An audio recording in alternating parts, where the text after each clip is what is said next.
हम भुलाई नहीं की, बात कुछ और है। गंगा जल के छोड़ लवनिया जरा किन के, छक्का वाला वंगिया न लैला सैया किन के। पूजा पाठ में मालिक तू बाड़ा न बालिक, तहर नौबत नहीं खेता।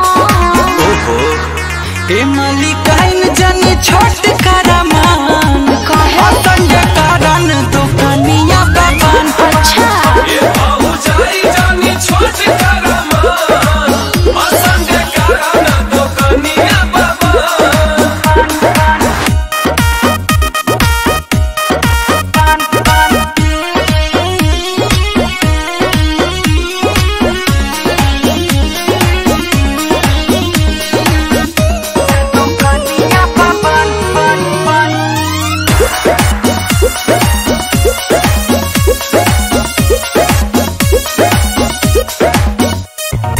एक चीज के बड़ू दुख ए राजा जी के तना बहाना रवा करिला। अरे ना होखे जनी कुछ भूल चूक ए राजा जी, काहे न मैया से डरिला।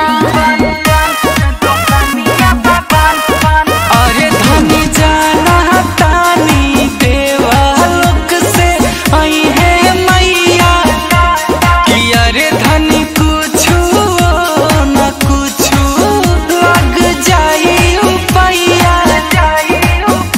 अरे बोली जनी झूठ ना तो मैया जइहे रूठ, कैसे पूजब हम चरण बोली। हे मालिकाइन जनी छोट करामान, संडे कारण दुकानिया बाबान। ये भौजाई जनी छोट करामान, संगे कारण दुकानिया बाबान।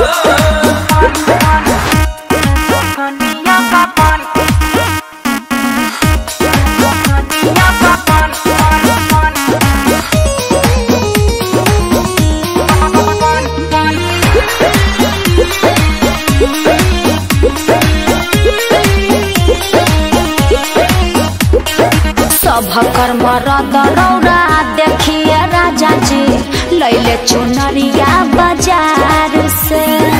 अखिलेश गुंजन तू कहता रहम से, कैसे मनवा मारी के खाली रवा झूठ बोलीला।